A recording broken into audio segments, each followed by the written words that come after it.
Welcome back to Dream English with Bhavna. आप सबका फिर से एक बार और स्वागत है आपके अपने YouTube channel Dream English with Bhavna में। पिछली वीडियो में हमने फ्यूचर इंडेफिनिट टेंस पढ़ा था। होप आपको वो वीडियो अच्छी लगी हो और आपको वो फ्यूचर इंडेफिनिट टेंस अच्छे से समझ में आ गया हो। आज की वीडियो में हम पढ़ने वाले हैं फ्यूचर कंटिन्यूअस टेंस। तो आप सबको पता ही होगा कि फ्यूचर का मतलब होता है भविष्य यानी कि आने वाला काल। कंटिन्यूअस मतलब होता है जारी। तो ऐसा कोई भी टेंस जो भविष्य में जारी रहने वाला हो, ऐसा कोई भी कार्य जो भविष्य में जारी रहने वाला हो, उनको हम फ्यूचर कंटिन्यूअस टेंस कहते हैं। तो चलिए इसकी पहचान देखते हैं, इसके रूल्स देखते हैं और इनके कुछ एग्जाम्पल्स देखते हैं।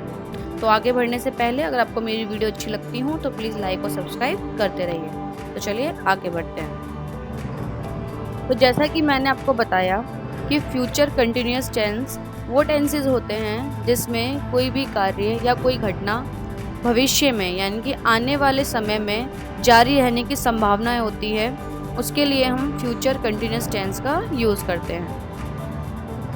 ऐसा कोई भी कार्य, ऐसी कोई भी घटना जो आने वाले समय में जारी रहेगी या जारी रहने की संभावना है, उसके लिए हम फ्यूचर कंटिन्यूअस टेंस का यूज़ करते हैं। और इसी के साथ साथ आप ये भी कह सकते हैं कि जिन वाक्यों में मुख्य क्रिया के साथ या वाक्य के अंत में रहा होगा, रही होगी, रहे होंगे, रहा होगा आदि शब्द आते हैं, वो भी फ्यूचर कंटिन्यूअस टेंस के अंदर आते हैं। ऐसा कोई भी वाक्य जिसमें मुख्य क्रिया के साथ रहा होगा, रही होगी, रहे होंगे या रहा होगा इत्यादि शब्द आते हैं, वो भी फ्यूचर कंटिन्यूअस टेंस के अंदर ही आते हैं। तो हमारे दो पहचान हो गई। ऐसा कोई भी कार्य जो आने वाले समय में जारी रहेगा या जारी रहने की संभावनाएं हैं, उनको हम फ्यूचर कंटिन्यूअस टेंस कहते हैं। या ऐसा कोई वाक्य जिसमें मुख्य क्रिया के साथ या वाक्य के अंत में रहा होगा, रही होगी, रहे होंगे, रहा होगा इत्यादि शब्द आते हैं, वो फ्यूचर कंटिन्यूअस टेंस के अंदर कंसीडर किए जाते हैं यानी कि माने जाते हैं। जैसे कि वह स्कूल जा रहा होगा, वह स्कूल जा रहा होगा। तो यानी कि अभी की बात नहीं हो रही, ये फ्यूचर में आने वाले समय की बात हो रही है कि वो स्कूल जा रहा होगा। वह बाजार में सब्जी बेच रहा होगा, वह बाजार में सब्जी बेच रहा होगा। तो इन वाक्यों में आपने देखा कि इन वाक्य के अंत में रहा होगा और रही होगी इत्यादि शब्द हैं। तो ये सारे सेंटेंसेस किसके अंदर आएंगे? फ्यूचर कंटिन्यूअस टेंस के अंदर। तो चलिए अब इसके रूल्स देखते हैं बनाने के।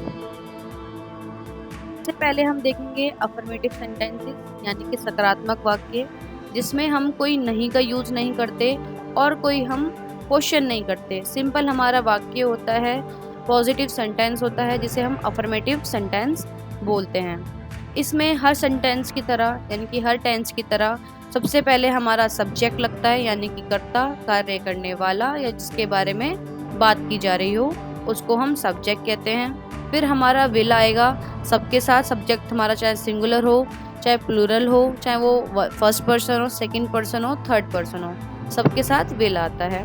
चाहे तो आप आई और वी के साथ शैल भी यूज़ कर सकते हैं। फिर हमारा बी आता है। फिर हमारी वर्ब की फर्स्ट फॉर्म आती है जिसमें हम आईएनजी लगाते हैं यानी कि वर्ब की आईएनजी फॉर्म आती है। कोई भी कंटिन्यूअस टेंस हो, चाहे वो फ्यूचर का हो, चाहे वो प्रेजेंट का हो, चाहे वो पास्ट का हो, सब में आईएनजी फॉर्म आती है। प्लस हमारा ऑब्जेक्ट आता है यानी कि हमारा हो गया rule subject plus will be plus verb की आईएनजी फॉर्म प्लस हमारा ऑब्जेक्ट। तो देखते हैं इसके एग्जाम्पल। चपरासी स्कूल में घंटी बजा रहा होगा। चपरासी स्कूल में घंटी बजा रहा होगा। तो बजाने का काम कौन कर रहा है? चपरासी। तो चपरासी हमारा हो गया सब्जेक्ट। तो सबसे हम पहले लगाएंगे द पियोन। फिर हमारा विल बी, बजाने को बोलते हैं रिंग, उसमें आईएनजी हो जोड़ा तो हो गया रिंगिंग। क्या बजा रहा है? बैल बजा रहा है यानी कि घंटी बजा रहा है। तो रिंगिंग द बैल। कहाँ बजा रहा है? स्कूल में। तो in the school. The peon will be ringing the bell in the school. चपरासी स्कूल में घंटी बजा रहा होगा। लड़के स्कूल में फुटबॉल खेल रहे होंगे। लड़के स्कूल में फुटबॉल खेल रहे होंगे। तो खेलने का काम कौन कर रहा है? लड़के। तो लड़के हमारा सब्जेक्ट हो गए। द बॉयज विल बी, खेलने को बोलते हैं प्ले, तो आईएनजी फॉर्म होगी playing. The boys will be playing football in the school. तो चलिए आगे बढ़ते हैं। मैं अपनी किताब पढ़ रहा हूँगा। मैं अपनी किताब पढ़ रहा हूँगा। तो I shall be reading my book. मैं अपनी किताब पढ़ रहा हूँगा। तो यहाँ पे पढ़ने का काम कौन करेगा? मैं। तो मैं हो गई इसमें सब्जेक्ट। तो आई के साथ हम विल भी लगा सकते हैं, शैल भी लगा सकते हैं। तो आई विल बी या शैल बी। पढ़ने को बोलते हैं रीड, तो आईएनजी फॉर्म होगी रीडिंग। क्या पढ़ रहा था? My book. तो I shall be reading my book. हम तुम्हारे घर आ रहे होंगे। हम तुम्हारे घर आ रहे होंगे। तो इसमें आने वाला काम कौन करेगा? हम। तो वी शैल बी कमिंग, आने को बोलते हैं कम, तो आईएनजी फॉर्म होगी कमिंग। कहाँ पे? To your house. तो we shall be coming to your house. वह पाठ याद कर रहा होगा। वह पाठ याद कर रहा होगा। तो यहाँ पे होगा बोला है, यानी कि वह जो काम करने वाला है वो एक लड़का है, यानी कि मेल है, तो ही लगाएंगे। अगर लड़की होती तो हम शे लगाते। तो ही के साथ हमने विल भी लगाया। याद करने को बोलते हैं लर्न, तो उसमें आईएनजी लगा दिया, हो गया लर्निंग। क्या कर रहा है? पाठ। पाठ को बोलते हैं लेसन। तो he will be learning the lesson. अगर आपको वीडियो अच्छी लग रही हो और सेंटेंसेस अच्छे समझ में आ रहे हों तो प्लीज़ लाइक और सब्सक्राइब भी करते रहिए। तो चलिए आगे बढ़ते हैं हम। अब देखते हैं हमारा नेगेटिव। हम देखते हैं अपने नेगेटिव सेंटेंसेस। नेगेटिव का मतलब होता है नकारात्मक वाक्य जिसमें हम नहीं का उपयोग करते हैं, जिसमें सेंटेंस में नहीं आता है। तो उसमें हम सबसे पहले वही सब्जेक्ट लगाएंगे हमारा, फिर हमारा विल या शैल लगाएंगे। शैल सिर्फ हमारा आई और वी के साथ लगता है, बाकी सबके साथ विल लगता है। चाहे तो आप आई और वी के साथ भी विल लगा सकते हैं। फिर हमारा नॉट लगता है, क्योंकि ये नकारात्मक वाक्य हैं तो इसमें नॉट लगेगा। फिर हमारा बी लगेगा। फिर हमारी वर्ब की फर्स्ट फॉर्म प्लस आईएनजी, यानी कि वर्ब की आईएनजी फॉर्म लगेगी। फिर हमारा ऑब्जेक्ट लगेगा। तो हमारा जो रूल हो गया सब्जेक्ट विल या shall plus not plus be plus verb की first form ING form plus object. हम आपस में नहीं लड़ रहे होंगे। हम आपस में नहीं लड़ रहे होंगे। तो उसमें हम हो गए, लड़ने का काम कर रहा है हम। तो वी शैल, क्योंकि वी के साथ शैल भी लगा सकते हैं, विल भी लगा सकते हैं। तो हमने वी शैल नॉट लगाया, फिर हमने बी लगाया। फिर लड़ने को बोलते हैं फाइट, तो आईएनजी फॉर्म हो गई फाइटिंग। किसके साथ? एक दूसरे के साथ, यानी कि with each other. We shall not be fighting with each other. हम पुस्तक नहीं पढ़ रहे होंगे। हम पुस्तक नहीं पढ़ रहे होंगे। तो हमारा सब्जेक्ट फिर यहाँ पे हम है, तो हमने लगाया वी, फिर हमने शैल, फिर नॉट प्लस बी लगाया। ये एज इट इज़ हमारा रूल में से कॉपी होता है, सिर्फ हमें वर्ब, ऑब्जेक्ट और सब्जेक्ट चेंज करना होता है, बाकी तो सब कुछ सेम रहता है। तो वी शैल नॉट बी, फिर रीड को बोलते हैं रीडिंग। क्या नहीं पढ़ रहा? पुस्तक, तो यानी कि बुक्स। तो we shall not be reading the book. हम पुस्तक नहीं पढ़ रहे होंगे। तुम अभी टीवी देख नहीं रहे होंगे। तुम अभी टीवी देख नहीं रहे होंगे, या आप बोल सकते हैं तुम अभी टीवी नहीं देख रहे होंगे। तो यू, तुमको बोलते हैं यू विल नॉट बी, देखने को बोलते हैं वॉच, तो उसमें अब वॉचिंग हो जाएगा TV now. You will not be watching TV now. वह तुम्हारा इंतज़ार नहीं कर रहा होगा। वह तुम्हारा इंतज़ार नहीं कर रहा होगा। तो ही विल नॉट बी, इंतज़ार को बोलते हैं वेट, तो उसमें आईएनजी हो गया, तो वेटिंग हो गया किसका? तुम्हारा, for you. He will not be waiting for you. हम इस मास के अंत में परीक्षा नहीं दे रहे होंगे। हम इस माह के अंत में परीक्षा नहीं दे रहे होंगे। मास का मतलब होता है महीना, तो हम इस महीने के अंत में परीक्षा नहीं दे रहे होंगे। तो we shall not be taking exam. तो टेकिंग यहाँ पे गिविंग एग्ज़ाम नहीं होता, एग्ज़ाम हम टेक करते हैं, हम ना अपना एग्ज़ाम खुद लेते हैं, तो हम उसको टेकिंग बोलते हैं, taking exam at the end of this month. We shall not be taking examination at the end of this month. हम इस माह के अंत में परीक्षा नहीं दे रहे होंगे। आता है इंटेरोगेटिव सेंटेंसेस, यानी कि हमारा प्रश्नवाचक, जिसमें हम क्वेश्चन करते हैं अपने से या किसी और से, उसको हम बोलते हैं प्रश्नवाचक। प्रश्नवाचक भी दो तरीके के होते हैं, जब या तो जो वाक्य की शुरुआत है यानी कि हमारे क्वेश्चन की शुरुआत है वो क्या से होती है। जब क्या से होती है तो हम विल और शैल का यूज़ करते हैं सबसे पहले, सब्जेक्ट से पहले, फिर हम अपना सब्जेक्ट लगाते हैं, फिर हम अपना बी लगाएंगे, फिर हमारी वर्ब की आईएनजी फॉर्म प्लस हमारा ऑब्जेक्ट लगाते हैं। तो देखते हैं इसके एग्जाम्पल ताकि आपको अच्छे से समझ में आ सके। क्या वहाँ बरसात हो रही होगी? क्या वहाँ बरसात हो रही होगी? तो उसमें जो क्वेश्चन की शुरुआत हुई है वो क्या से हुई है, तो हम इसमें सबसे पहले विल लगाएंगे। Will it be raining there? Will it be raining there? क्या सुमन कविता पढ़ रही होगी? क्या सुमन कविता पढ़ रही होगी? Will Suman be reading a poem? आपने देखा, रूल के अकॉर्डिंग देखो, रूल को देखो और सेंटेंस को देखो।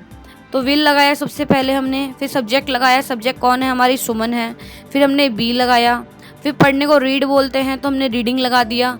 फिर ऑब्जेक्ट में हमारा क्या पढ़ रही है? पोयम पढ़ रही है। तो will Suman be reading a poem? क्या सुमन कविता पढ़ रही होगी? क्या लड़के छत पर पतंग उड़ा रहे होंगे? क्या लड़के छत पर पतंग उड़ा रहे होंगे? Will the boys be flying? उड़ाने को बोलते हैं फ्लाई, उसकी एनजी फॉर्म हो गई फ्लाइंग। क्या उड़ाने हैं? पतंग, तो फ्लाइंग द काइट। कहाँ पर? छत पर, on the roof. Will the boys be flying the kite on the roof?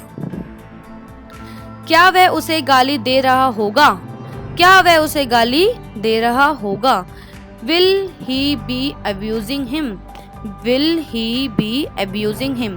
गाली देने को बोलते हैं अब्यूज, तो उसकी आईएनजी फॉर्म हो गई अब्यूजिंग। क्या उन दोनों भाइयों में झगड़ा हो रहा होगा? क्या उन दोनों भाइयों में झगड़ा हो रहा होगा? Will those two brothers be quarreling? Quarreling का मतलब होता है लड़ना, तो will those two brothers be quarreling? क्या उन दोनों भाइयों में झगड़ा हो रहा होगा? होप आपको ये सारे सेंटेंस अच्छे से समझ में आ रहे होंगे। अगर सच में आपको अच्छी लग रही हो मेरी वीडियो, आपको मेरी मेहनत पसंद आ रही हो और आप ऐसी ही और भी वीडियोस चाहते हैं तो प्लीज़ लाइक और सब्सक्राइब भी करते रहिए। अब हमारा इंटरोगेटिव सेंटेंस, जिसमें हमारा वाक्य में क्वेश्चन पूछा जाता है। क्वेश्चन यानी कि क्यों, कब, कहाँ, कैसे, इनको बोलते हैं हम क्वेश्चन पूछना, यानी कि क्वेश्चन वर्ड का इस्तेमाल करना। तो हमारा इसमें जो हमारा रूल होगा वो क्या होगा? तो सबसे पहले हमारा आएगा क्वेश्चन वर्ड, जिसमें व्हेन, वेयर, हु, हाउ, इसको बोलते हैं हमारा क्वेश्चन वर्ड। फिर हमारा विल या शैल आएगा, फिर हमारा सब्जेक्ट आएगा, फिर हमारा बी आएगा, फिर हमारी वर्ब की आईएनजी फॉर्म आएगी, फिर हमारा ऑब्जेक्ट आएगा। तो देखते हैं इसका एक एग्जाम्पल। राजा बाजार से क्या खरीद रहा होगा? राजा बाजार से क्या खरीद रहा होगा? तो जब हमने वाक्य की शुरुआत में क्या लगाया था तो हमने विल शैल से यूज़ किया था, लेकिन ये जो क्या है अब क्वेश्चन के बीच में आया है, इसलिए हमें इसका क्वेश्चन वर्ड यानी कि वट का यूज़ करना पड़ेगा। WHAT, what. वट माने होता है क्या। जब क्वेश्चन के बीच में आता है तो हम वट का यूज़ करते हैं और स्टार्टिंग में आता है तो हम डायरेक्ट हमारी हेल्पिंग वर्ब का यूज़ करते हैं। तो इसमें हमारा जो क्या है वो क्वेश्चन के बीच में आया है, तो हम इसमें वर्ड से शुरुआत करेंगे। तो what will Raja be buying? Buying का मतलब होता है कुछ चीज को खरीदना, फ्रॉम द मार्केट, मार्केट से। तो what will Raja be buying from the market? Raja बाजार से क्या खरीद रहा होगा? मास्टर जी कमरे में किसे पढ़ा रहे होंगे? मास्टर जी कमरे में किसे पढ़ा रहे होंगे? किसी को बोलते हैं whom। whom will be the teacher be teaching in the room? Master ji कमरे में किसे पढ़ा रहे होंगे? Whom will the teacher be teaching in the room? वह वहाँ इस समय क्या कर रहा होगा? वह वहाँ इस समय क्या कर रहा होगा? तो what will he be doing there at this time? What will he be doing there at this time? वह वहाँ इस समय क्या कर रहा होगा? राजा रानी को क्या बता रहा होगा? राजा रानी को क्या बता रहा होगा? What will the king be telling to queen? What will the king be telling to queen? Raja Rani को क्या बता रहा होगा? क्या किसान खेत नहीं जोत रहा होगा? क्या किसान खेत नहीं जोत रहा होगा? तो इसमें मैंने आपको कंफ्यूज करने के लिए सेंटेंस डाला था। तो क्या से शुरुआत हुई है? तो हमारा विल से शुरुआत होगा। लोगों ने बहुत सारा मन में सोच लिया होगा कि वट से शुरुआत हुई होगी, वट लगा दिया होगा। नहीं, will the farmer not be plugging the field. Will the farmer not be plugging the field. तो कभी कभार हमारे क्वेश्चन में भी हम नहीं का यूज़ करते हैं, तो उस टाइप के सेंटेंसेस को हम ऐसे बनाते हैं, सब्जेक्ट के बाद ही हम अपना नॉट लगा देते हैं। तो will the farmer not be plugging the field. क्या किसान खेत नहीं जोत रहा होगा? गाइस, आपको ये सारी वीडियो अच्छे से समझ में आई होगी। होप आपको फ्यूचर कंटिन्यूस टेंस क्लियर हो गया होगा। अगर फिर भी कोई डाउट्स हैं आपके तो कमेंट बॉक्स में ज़रूर बताइएगा। Now thanks for watching. Please like, comment and share and subscribe करना ना भूलें।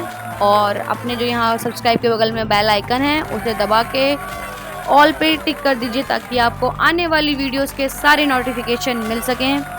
Hope you like it. Have a nice day. Goodbye. Thank